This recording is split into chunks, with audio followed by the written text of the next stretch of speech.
Most of you have heard Steve Hewitt's name referred to a number of times. I often refer to Steve as kind of the quarterback, if you will, of the Greensburg Green Initiative and the whole recovery of Greensburg. Steve is a city administrator, and he had been in the job exactly a year when the tornado hit Greensburg, had no idea what he was getting into, and having worked with him essentially from, well, met him at the first town meeting, which was exactly a week after the tornado, and got to watch Steve perform under pressure, which was really, he's an artist.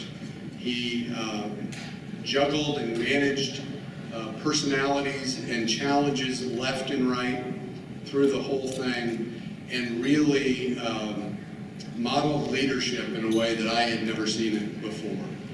And so we're really lucky. Steve is just a leader in sustainable disaster recovery, and I'm delighted that he's joining us today, and he'll take us through his presentation. Steve Hewitt, come on.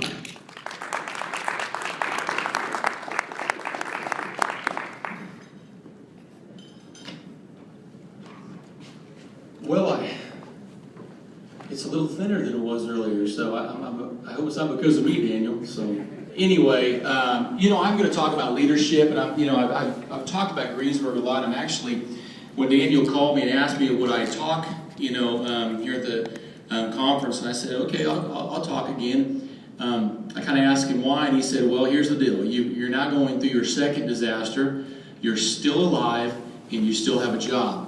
So obviously I've done a couple things right, at least keep a job for two different disasters. And I'll talk about that today because I've obviously dealt with a tornado through Greensburg, and you've seen how that goes. But I'm also dealing with the worst drought in Oklahoma history, and I'm searching for a water source for our community. And so we'll talk about that. But, I want to, and by the way, this is not me and the city council in Greensburg, although we did have City Hall out of a tent for at least a few days until we found some temporary City Hall. But I first want to show a video, and I'm a big proponent of professional leadership, professional management, and it's kind of my push, and I really think it's important for cities of all sizes to have a distinct leader and manager in everyday disaster, let alone the big disaster. So I'm going to show a quick video, and then we'll talk more. There are things we rarely think about. Little morning rituals.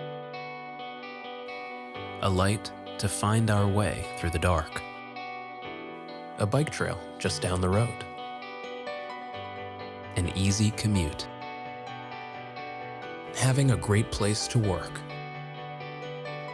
But all across America, there are people thinking about those details every day, crafting plans and making the decisions that transform good communities into great ones.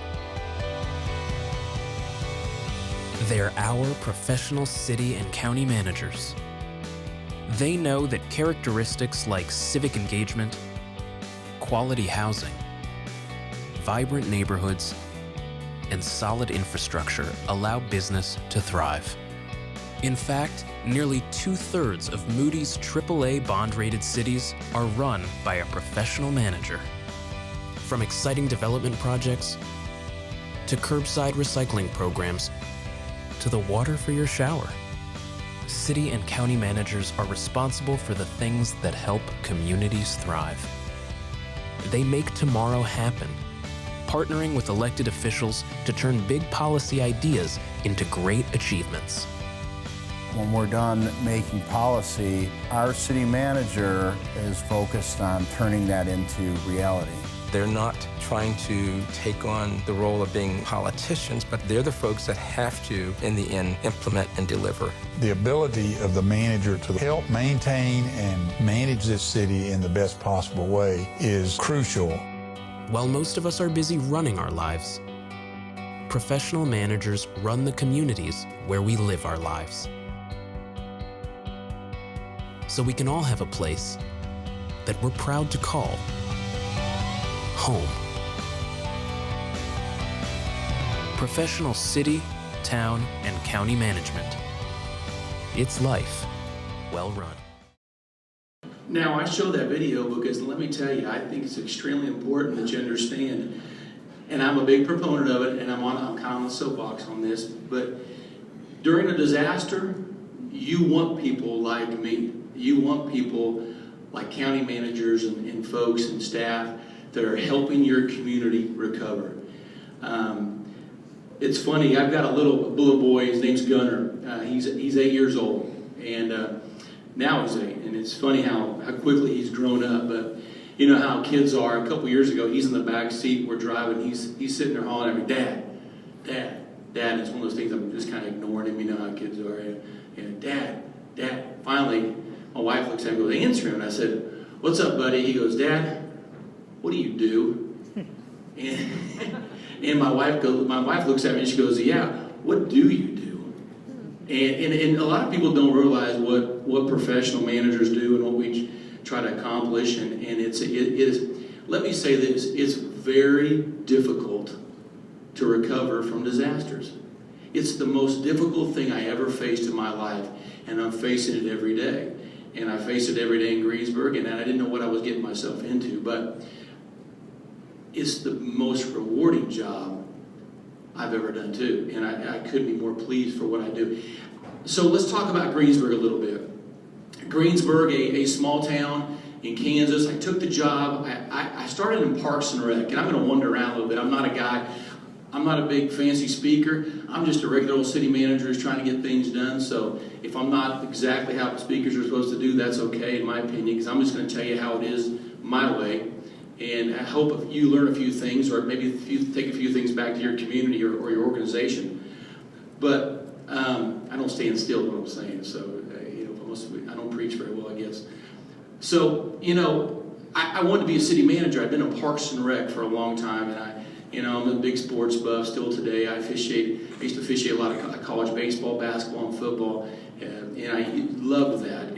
But I guess I wanted to grow up, and I kept working for managers, and I kept having to go through them for budgets and policies and different things. And I was like, you know what? I can do that job. I can do it better. So when Greensburg opened up, my choices were go to be an assistant at a bigger city or go to a small town and be a manager. My dad lives in Greensburg. He called me and said, hey, this job's opened up. You want to come out? I said, oh, absolutely. So I go there, and a year later, the town blows away. So it just is what it is sometimes. And my staff always jokes because I say that, but I thought I would have all these great plans were to change the world. I just didn't know it was going to change my world. But I'm excited about the opportunity it brought us, because we went through an EF5. You know what that is. I don't have to explain that to anybody in this room. Nearly 2 miles wide, 95% of the community is disaster. So you saw the Google first, now you see it afterwards. It's a war zone. Where do you begin? What do you do next? That's what we face. You saw stuff earlier. I saw West Liberty. I mean, this isn't stuff you see this stuff all the time in disasters. You see in the Philippines. It's just stuff. But when it's your community and you look outside and you see that the next morning and you're going, what are we going to do here? And so it's important that you got to have some faith.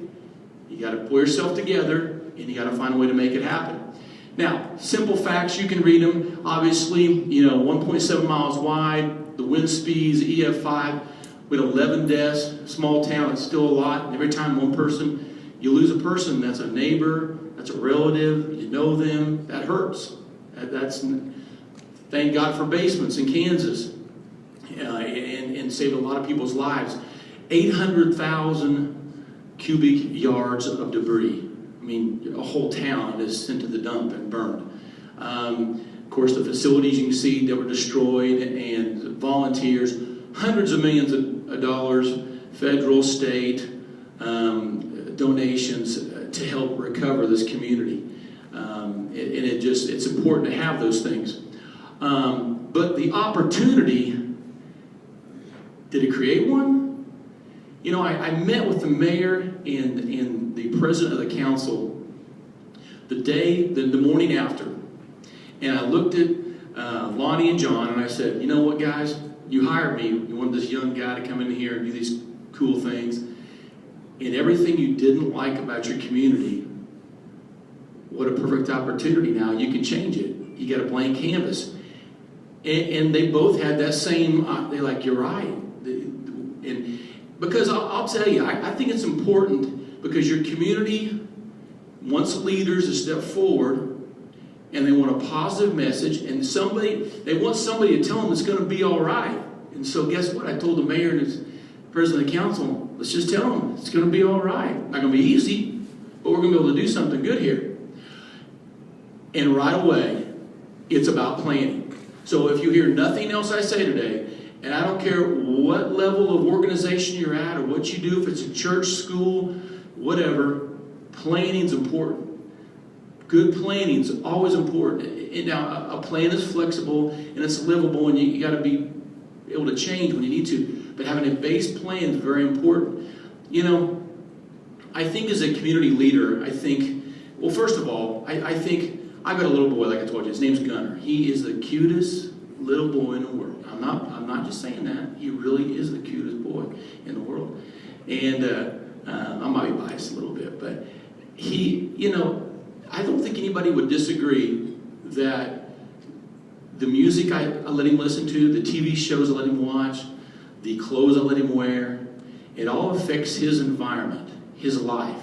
It doesn't affect it just now, but it affects him long term. So that's why as a parent, I have a responsibility to make sure he watches the right things, eats the right food, you know, he wears the right clothes, you know, those kind of things.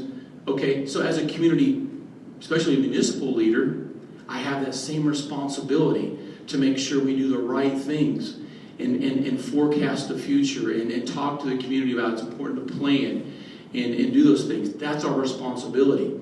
Now, here's Greensburg. Now, listen, Greensburg is a typical community. Like you can drive down any of these rural roads and you'll see the Greensburgs.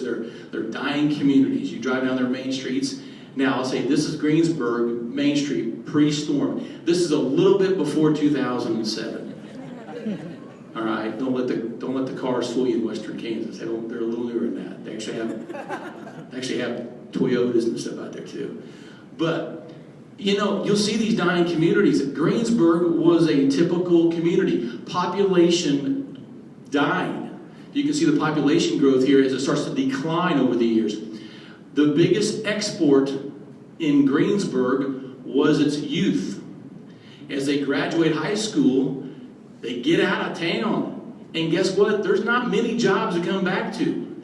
And so with the planning opportunity in front of us, we had to reverse that, or at least create an opportunity that we could reverse it and give us a chance. Okay, so that's Greensburg.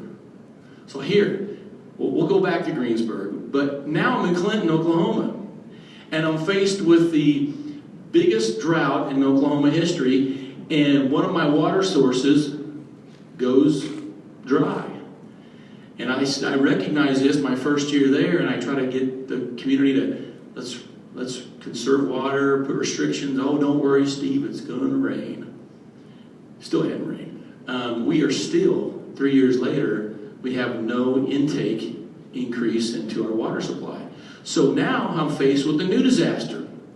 So, what do we do here? Well, now when you have disasters in front of you, again, let's go back to this, you've got a plan. And leadership can't just sit back and say, okay, well, I guess it's going to rain one day, or I guess, you know, build that they will come, you know, okay, it might work in a Kevin Costner movie, but it didn't work in reality, you know. So we need to do things like understand what our community is about. Okay, we need to do those kind of things. Take charge, be positive. You know, don't be afraid to take chances, you know. Create the conversation with the community. Start talking to the community. You know what they talk. You know where you're from. You know what it's about. What do we need to do here? You know, have a strategy that's very clear and concise. Know what you want to do and have a plan to try to go get it. That's a vision. Have vision. You know, that's what I'm paid to. They pay me to have a vision. And sometimes it's the right one, sometimes it's the wrong one. Some people will say I'm not the most popular guy in town. but I'm not afraid to tell them what I think. I'm not afraid of telling what trends are doing and what the future of other communities have seen, and pros and cons. But we've got to do that. And that goes down to having courage. Stand up and say, this is where we want to go, why we want to go, and why we want to do it. As a matter of fact, if it's a drought, and believe it or not, that's the hardest disaster of anything. Because in Greensburg, these people had no choice. We had no choice. We had to rebuild. In a drought, people are going, well, everybody's got, just drill a hole in your backyard. Let's get some water and go. Okay, there's EPA, there's DEQ, there's all these regulations. Got to be safe to drink. Got to be this, Well, I drank that water when I was a kid 60 years ago. Well, guess what? It doesn't meet the criteria today, so we have to build a full reverse osmosis plant and microfiltration and all these things, and it's going to cost $25 million. And they go, what are you doing to us? And I'm telling you, I'm preparing you for the future because we have to do things. We need to have studies. We need to have plans. I brought in a firm to completely study our water situation. They said, go out and drill some wells. I said, drill some wells. Okay, that makes a lot of sense. Let's just go pick a spot. And don't laugh when I tell you this, because you probably already know it. But one of my counselors goes, you know what? I know one of these guys, and we'll get one of those. They'll put the two sticks together, and they'll find there's water right here. I go, that's really good. Why do we have hydrogeologists? We don't need them. Just this farmer Joe out there can find us water. It doesn't work that way. And I had to have the courage to say, no, not on my watch. We're going to do it the right way. Yes, it will cost a little bit of money, but we're going to do it the right way. So, Greensburg, Clinton, we have disasters. What do you have to do? We talked about it. Conversation with the community. It's very important to involve your community. After Greensburg, we had multiple town meetings and had many people show up. I always get a kick out of, there's the show on NBC, Parks and Rec, and I love the one she said, well, I'm so glad so many people turned out to our town meeting today, and there's like 10 people in the audience, And that's kind of what city council meetings used to be like, 5 people show up, nobody shows up. Who cares? Who wants to go to a city council meeting unless you have an issue with the city? Well, we had town meetings about our future. We had 600, 700, 800 people show up at a town hall meeting. They want to get involved with charrettes, and we got them engaged. We showed them energy. We got their feedback. And leadership has a vision and idea, but that has to be molded into what the community wants as well. I always talked in Greensburg about, we're not making 20-year decisions. We're making 100-year decisions. Because we saw the downtown. You go to these communities, downtowns are well over 100 years old. You're gonna build a building, and they did things better back in the day. It seems like, they're not slapping buildings up, and we didn't want to do that either. With our water situation in Clinton, we're not going to rush into it. We're going to create at least a 50-year plan to find water that's going to fill our needs for not just what we need today, but what we need in the future. To expand our industry opportunities and grow. So, then comes the whole green thing. And here's what I think of green real simple. Sustainability, green, it's smart. It's making the right decision. It's helping with jobs, creating jobs in the community. It's a healthier environment. I mean, this is no-brainer stuff, but you got to tell your community why you're doing this. Fiscal responsibility. Tell people why you're going to spend an extra 10% today to save them a tremendous amount of tax dollars in the future. It's practical. My son uses the word duh, Dad. Okay, sometimes we have to use those words to the community, I guess. I wouldn't say duh, but you know what I'm saying. Come on, folks. Listen, this is practical, what we're trying to do here. Because we're all wanting opportunities to come our way. So in Greensburg is a small town we saw. And the reason why I thought it was so important to be sustainable and green, number one, the community can rally around something, and that's very important. Again, it's practical, it's responsible. But the other option that you always have to understand is give your community a chance. We had to give Greensburg an opportunity. Because to the east and to the west are much larger cities. Cannot compete with them in traditional economic development. Can't do it. But if we're sustainable and green and we separate ourselves from them, we attract a whole nother opportunity, a whole nother demographic of businesses that can come to Greensburg. And if you hold that line, now I'm in the game. Now I have an opportunity. And that's all you want. I want my name. I want to be in the game. I wasn't in the game before, but now I'm in the game. You're talking about Greensburg. People are still buzzing about Greensburg. Now, it's a long-term recovery process. It doesn't happen in 5 years and you triple your population, but they have a chance, and that's what you want. You know, the dynamics of and the challenges are huge. You know, one of the things we see today is, and the big battle in D.C. is, you know, government and how large it's getting. And you're seeing the battle for budgets and shrinking. I really believe that's going to continue. I think there's going to be less and less federal dollars involved for communities. And I think so local control is going to be important. And you know what? I like that. I like putting the control on the locals and be competitive in opportunities and grants and different things, but I want to control my future. I want the community to control its opportunity, and I think that's something we need to look at. You know, a community, look at the whole picture.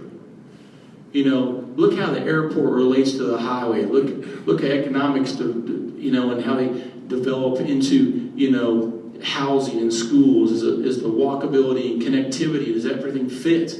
You know, look at the big picture. I'm a big proponent of private and public partnerships. I believe that's the future.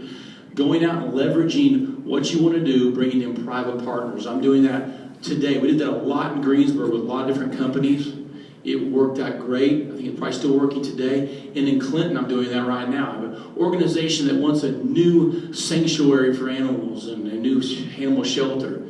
And we're gonna do a private-public partnership to make those things work. You know, they want it, I want it, I can't afford it, they can't afford it, but together we can compromise and make things happen in all areas. It's part of incentives for bringing jobs and growth.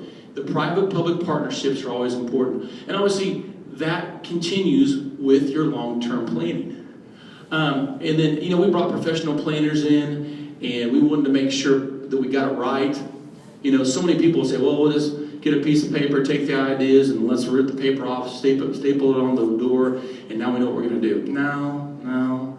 Bring professionals in, bring them in, go through the process, do it the right way.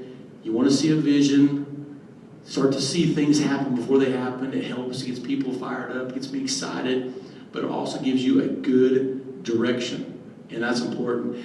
I threw this in about social media. I think social media is super important today. I think you better use it. If you're not using it, you're behind. We've redone our website in Clinton, completely redone it. But you know what? People aren't going to it. They're going to our Facebook page. They're following us on Twitter.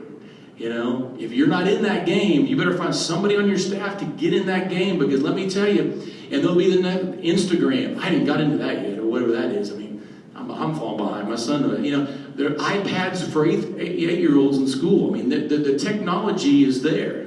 We better be involved with this. You can utilize this. This is the way you communicate with your community. You can stay up to speed. You can be transparent. You can tell your story to the world. And that's a lot of it by attracting partners, is telling that story. Utilize social media.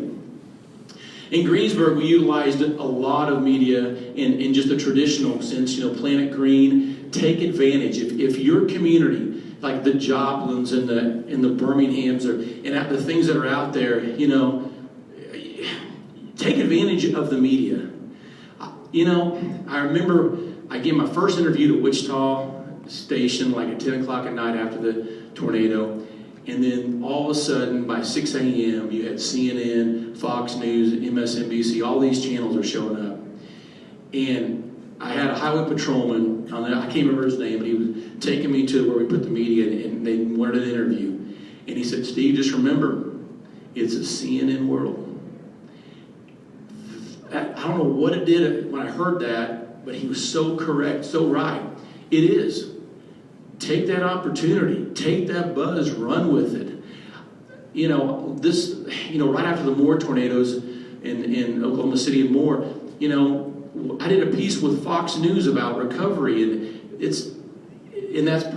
was all about how great Greensburg did and what can more learn from this. And you got to take advantage of that. Keep that opportunity in front of you. Now I show this just because I think it's really cool. What community can say REO Speedwagon played a concert on their main street at 7:30 in the morning? I think this is really cool. I thought, so I had to show it. So in leadership, I am so sick and tired of this conservative, liberal, blue, red, when I went to, and I live in the most conservative part of the country. I feel, Greensburg in Kansas is very conservative. As you heard David say earlier today, Oklahoma is super conservative, ultra conservative. But it's not about that. And I refuse to jump into that game. I refuse. I still have a great relationship with Kathleen Sebelius. Now, don't get mad at her for whatever healthcare, but she was a great governor for us in Greensburg. But yet I also had a great relationship with President Bush, and we had a great relationship there. We had a great, you've got to reach out to your delegation, but you also have to understand whatever the party is. I testified in front of Congress, and both sides agreed that what Greensburg was doing was the right thing. Let them play the game. Don't you play the game. Now, I guess play your own game. Let's say, I need it from both of you. And just write me checks. But understand that it's not about that. So in your internal politics, you'll have to deal with that in your own community. And I see it on my own. I got a young 32-year-old new mayor. I love him, but I love the rest of them too. But we got to figure out how to work together, and we're doing that. We're doing that, making long-term decisions based on what's good for the community, not good for you're a liberal, you're a conservative, whatever you are, and you're a Ralph Nader guy, whatever. So I just throw Ralph's name in it. Hey, credibility. I know these jokes are terrible, but keep laughing. I appreciate it. Makes you feel good. Credibility is important to me, and so I love showing this one because we really fought if we're going to be a green community, we better have green energy. And a lot of partners, you can read them here, a 12.5 megawatt wind farm, Kansas Power Pool, USDA, City of Greensburg, John Deere Renewables got together, made that happen, and fed Greensburg. I wanted to be 100% renewable 100% of the time, and it's a great project, but it took a lot of people, took a lot of effort, and it's just a great story, I celebrate success, celebrate partners, celebrate when a building gets done, throw a party, celebrate that you have a groundbreaking, a new job comes to town, new restaurants, celebrate those things. In a recovery process, celebrate those things. You get a $1,000 donation from, Brahms ice cream, take it and celebrate it. Tell the world, that's good. Tell your community good things are happening. Keep a positive spin on things. But here's the deal. I'm a big proponent of professional leadership and management. But it's not just about what I do and city managers or county managers. It takes all local officials. It takes business leaders. It takes civic leaders and schools and engaged citizens. Leadership comes in many areas, many ways, many sizes. You've got to take the leadership, bring it together, and work together for a common goal. That's critical. I'm a firm believer. Now, I'm going to show you some pictures. Everybody likes pictures. Greensburg did recover. It is recovering. Recovery lasts a long time. We're trying to work on our water situation in Clinton. You see downtown, Main Street come in. Things like the county built a great library, a museum, LEED platinum buildings. Just took things to a new level. Celebrate these. See things. New hospital. Wind energy. The community really bought into a new way. It's still doing that today. I love the downtown streetscape. It was my project. Just love it because the bricks came from an old facility in Topeka, Kansas for our pavers. I thought that was real neat. We capture all the water for the landscaping, runoff. I just think the buildings are great that that other people put in. When the city put an incubator in. Now I got to get to the water tower. Now, you're not a real community until your water tower's in the air with your name on it, right? You drive down all these rural communities and you see water towers and you say, oh, there's Johnsonville, there's whatever burg. we weren't a community until the water tower went up. But when that water tower went in the air, I think it felt like everybody in town showed up to check it out. It was cool. It was cool. It showed us that we're coming back. We're a community again. It was a big deal. City Hall, I love City Hall. Obviously, Platinum. These projects are not easy to make happen. Financial partners, construction, had to teach contractors, had to work a lot. Difficult, but we made it happen. And I think a lot of different leadership. Obviously, I was involved with that, but so many others had faith and stuff. Hey, we have to build the biggest project in Clinton history to save our water issues.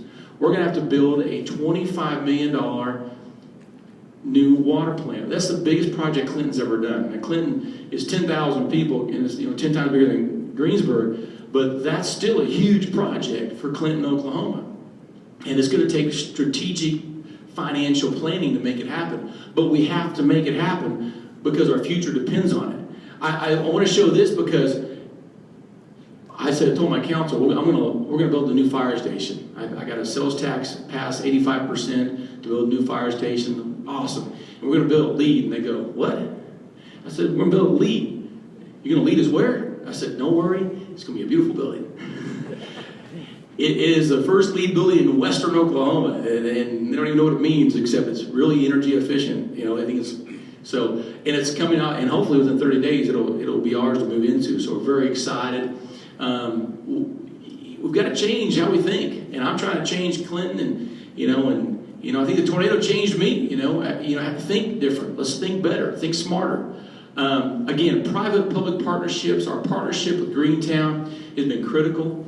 I think your nonprofits, your businesses, your corporate companies, partners and work together towards common goals and efforts.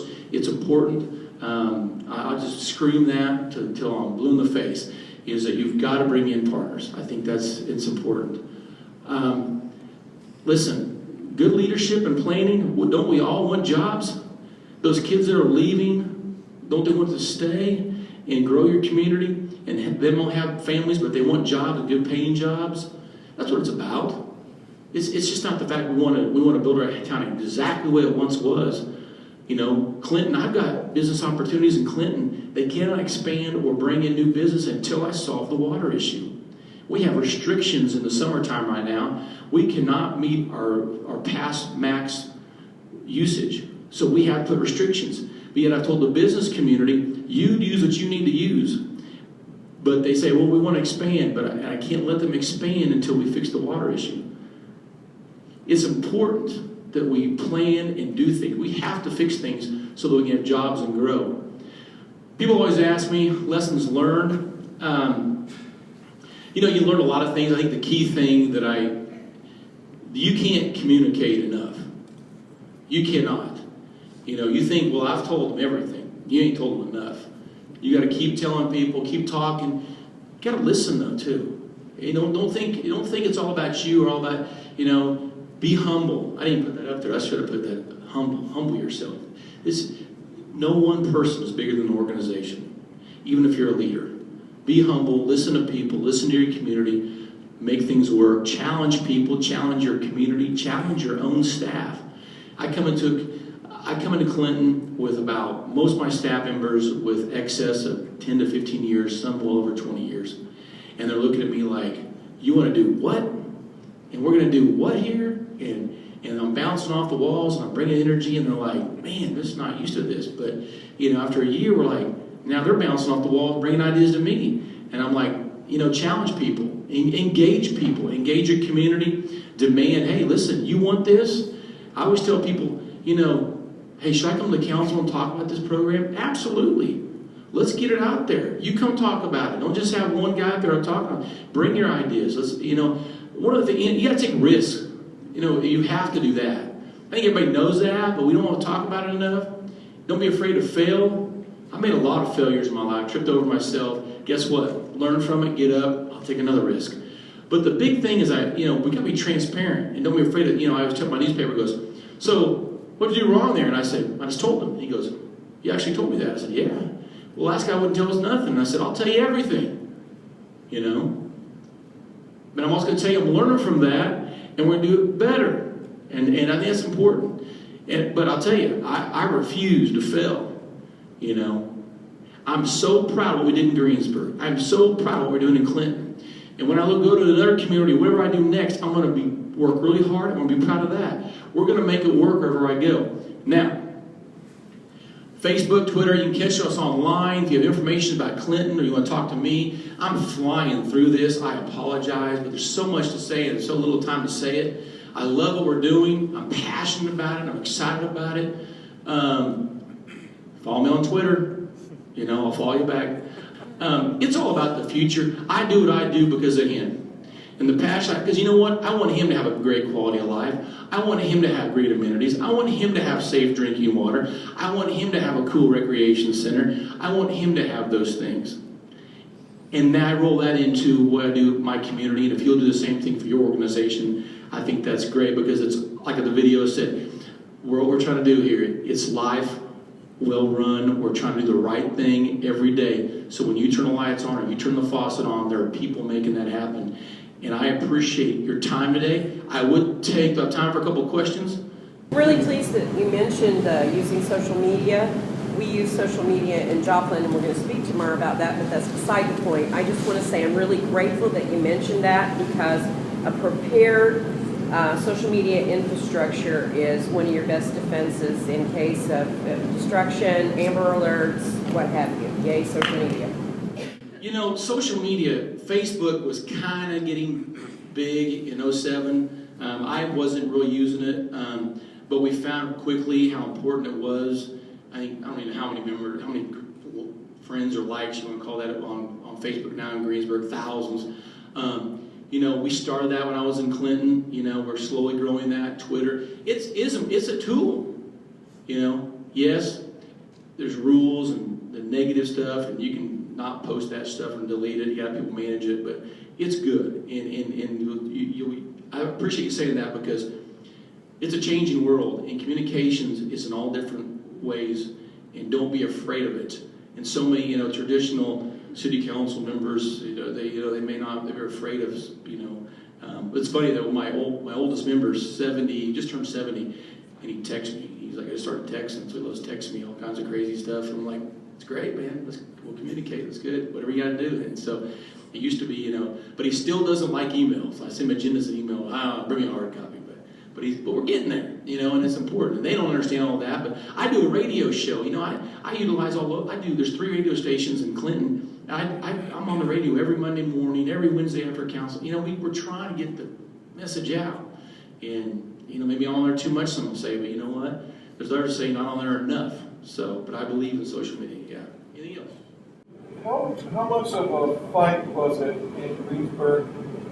And once you how did you get people to commit to the more green future? Seems like it was a big fight. I don't think it was a fight. I think it was a challenge. I think, here's the thing. Got to give your community some credit. They'll get it if you explain it. I heard earlier, the first panel this morning, educating your community. I think when I heard, there's a guy in Greensburg, he joked, and it was on the television show Greensburg, he got recorded. I thought green was paint. What color we're going to paint our houses green. But what you're talking about, common sense, energy efficient windows, insulation, using, non-toxic, chemicals in your carpet and your paint. I used that word earlier. They got it. They get it. Now, I think but here's the main thing, is people, they want to get their life back to normal as quickly as possible. And they want leadership. And I think the average person will have faith in leadership. You know what? I elected you. You're hired. You're a professional. Take us. Okay, and if you'll just explain it to me and educate me, okay, now go do it. Because I want to get my life back. I want to get my house, put my family back in town, my job up, my business open. Go do it. And I think the average person will buy into that. I don't think it was a big fight. Challenging at times, yeah. It's a challenge for me to try to explain to people why we have to spend $25 million why the water I'm pulling out of the ground is so bad. Why do I have to spend so much money in cleaning this water? Man, it costs what it costs. And this is why. And I'll explain, then they look at me with deer in the headlights. Well, it's reverse osmosis, but, it's, it is what it is, but it's not a fight. I think too many times community leaders are afraid it will be a fight. I'm having a challenge in Clinton on recycling. Not because they don't believe in recycling, it's because of the method of the recycling. I want to bring a private company in and in the community, I don't know if we want our city employees to pick our recycling up. We do? I mean, what's wrong with the private public? So it's a challenge. And some get they're really defensive about their community. That's okay. Be humble enough to say, you know what, smile and say, sometimes they just want to vent about what's going on. Say, okay. I had a lady come to my office during the Greensburg tornadoes. She was so upset about having to get a building permit and all these things. She's so upset, just crying. And she goes, Steve, whose fault is this? And I looked at her and I said, it's a tornado's fault. If the tornado wouldn't happen, you wouldn't have to deal with all the bureaucracy that you're facing. I'm sorry. We're going to help you get through it. But you have to do these things to get your house. And that's what you have to do. And that's where you got to be humble, and you're not bigger or better than the average citizen. You work for them. If you have that attitude, then I think you're going to be fine. I appreciate it. If you have any more questions, I appreciate it, and I enjoyed it. Thank you.